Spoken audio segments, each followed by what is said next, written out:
For centuries, a mysterious prophecy in Ezekiel 38 and 39 has captivated readers. A future invasion of Israel by a coalition led by a figure called Gog from the land of Magog.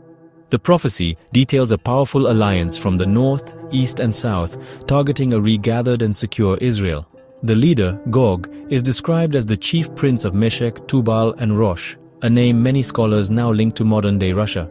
This connection is drawn from both linguistic roots and geography. A straight line north from Jerusalem leads directly to Russia. The idea that Rosh refers to Russia is not new, but recent world events have brought it renewed attention. Ezekiel's vision describes Gog's forces descending like a storm, seeking to plunder a prosperous Israel. For centuries, this seemed impossible. Israel was scattered for nearly 2 millennia, but in 1948 Israel was reborn, fulfilling ancient prophecy and making Ezekiel's words suddenly plausible. Today, as Russia asserts itself on the world stage, many wonder if we are witnessing the early stages of this prophecy's fulfillment. The prophecy lists specific nations in the coalition, making it one of the most detailed end-times predictions in the Bible. The focus on Rosh, Meshech and Tubal has led many to see Russia as the central player in this coming conflict. The coalition's intent is clear: to seize Israel's wealth and disrupt its peace. The world is watching the Middle East, asking, are we seeing the stage set for Ezekiel's ancient vision? The pieces are moving, and the prophecy feels more relevant than ever. The enigma of Gog, Magog and Rosh may soon be revealed before our eyes.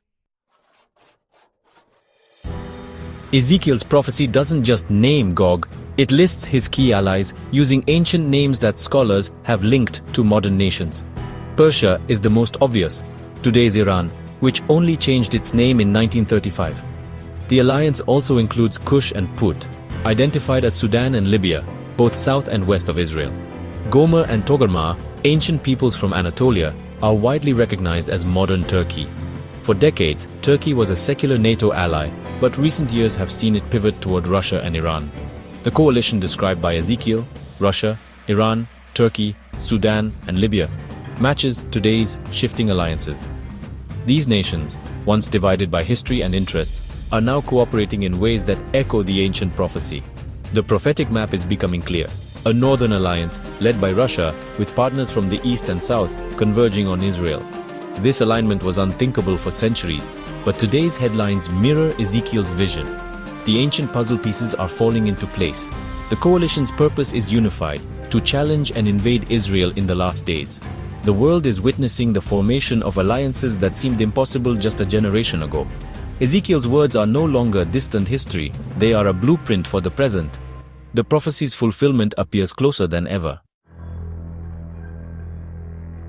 Ezekiel's ancient prophecy is now echoed in today's headlines. Russia and Iran have formalized a deep strategic partnership, covering military and economic cooperation. Russia supplies Iran with advanced technology. Iran provides drones and weapons for Russia's conflicts. Their alliance, once unlikely, is now central to Middle Eastern geopolitics. Both nations backed Syria's Assad regime, and his collapse in 2024 only drew them closer. Iran's entry into the BRICS bloc, led by Russia and China, further cements their partnership. Turkey, once a staunch NATO ally, has shifted toward Russia, cooperating through the Astana process to manage Syria's future. Despite past rivalries, Russia, Iran and Turkey now coordinate to shape the region. Russia is also building ties with Sudan, seeking a naval base on the Red Sea to project power into Africa and the Middle East. These moves mirror the coalition described by Ezekiel: Russia, Iran, Turkey, Sudan and Libya. The prophecy's alliance is no longer theoretical, it's taking shape in real time. The nations named by Ezekiel are now partners, united by shared interests and opposition to the West. The stage is set for a dramatic confrontation foretold thousands of years ago. The coalition is real, and the world is watching. The story of Gog and Magog isn't unique to the Bible. It appears in the Quran as Yajuj and Majuj. In Islamic tradition, these tribes are unleashed in the last days, bringing chaos before the day of judgment. Jewish tradition too sees the war of Gog and Magog as a prelude to the Messiah's arrival, a time of great trial but also ultimate redemption. All three Abrahamic faiths share this vision, a final devastating conflict involving a northern alliance against Israel. The details differ, but the core message is the same: a climactic struggle before a new era of peace. These shared prophecies highlight the deep roots and enduring power of the Gog and Magog narrative. The outcome, in all traditions, is divine intervention and the vindication of God's people. The convergence of these beliefs should make us pay close attention to unfolding events. Syria's civil war was the crucible for the Russia-Iran alliance. Both powers propped up Assad, securing strategic bases and influence. But in December 2024, Assad's sudden collapse shocked the region. Russia and Iran lost their key Arab ally, forcing them to adapt quickly. The fall of Assad weakened Iran's land bridge to Hezbollah and exposed Russia's limits as its military was tied down in Ukraine. Turkey, long a supporter of Syrian rebels, gained new leverage as the power balance shifted.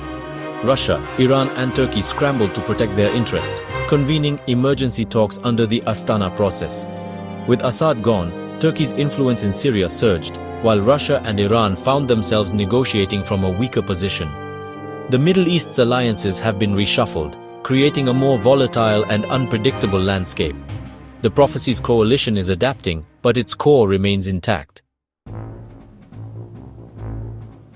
Turkey's transformation is one of the most dramatic shifts in the region. Once a secular NATO ally, Turkey has become more religious, nationalistic, and assertive under President Erdogan. Its relationship with Russia is a mix of rivalry and cooperation, backing opposing sides in Syria, yet working together through the Astana process. Turkey's purchase of Russian S-400 missiles signaled its willingness to defy the West. With Assad gone, Turkey's influence in Syria has grown, making it a key power broker. Russia and Iran now need Turkey to secure their interests in post-Assad Syria. Turkey is walking a tightrope, balancing ties with Russia while expanding its own regional influence. Ezekiel's prophecy names Gomer and Togarma, ancient Turkey, as key players in the End Times alliance. Today's Turkey fits that role more than ever, pivoting away from the West and deepening ties with Russia. The stage is set, and Turkey is at the center. The Russia-Iran alliance is built on more than military ties. It's grounded in shared economic interests. Iran's entry into BRICS, a bloc challenging Western dominance, was a major victory for both Tehran and Moscow. Together, they're building alternatives to Western financial systems and sanctions. The International North-South Transport Corridor links Russia, Iran, India, and others, bypassing Western-controlled routes. This new trade network strengthens their alliance and reshapes global commerce. Economic integration makes their partnership more resilient and strategic. The nations of Ezekiel's prophecy are not just military allies. They're building a new economic order. The economic battlefield is as crucial as the military one. Despite its aggressive posture, Russia is cautious and pragmatic. The collapse of Assad's regime showed Moscow's reluctance to intervene directly when the costs are high. Russia's military is stretched thin by the war in Ukraine, limiting its ability to open new fronts. Its partnership with Iran is strategic, not a binding defense pact. Russia also maintains ties with Israel and Gulf states, acting as a mediator when possible. An all-out Middle East war would threaten Russia's interests, so it moves carefully. The prophecy's fulfillment may not be immediate. The alliances are forming, but the final trigger has not been pulled. We must watch with discernment, recognizing both the momentum and the limits of these alliances. We've seen how Ezekiel's ancient prophecy is echoed in today's world. Russia, Iran, Turkey, and others aligning as foretold. The stage is set for a major confrontation in the Middle East, predicted by the scriptures of all three Abrahamic faiths. These are times of great significance, but the Bible urges us not to fear. The same prophecies that warn of conflict also promise hope and redemption. God remains sovereign, and the story ends with his intervention and victory. Let us respond with prayer. For Jerusalem, for all nations involved, and for wisdom among leaders. May we use this moment to share hope and truth with those seeking answers. I pray for you. May God bless you, keep you, and give you peace in these uncertain times. Thank you for joining us at the Epicenter. If this has helped you, please like, share, and subscribe for more updates from a biblical perspective. God bless you.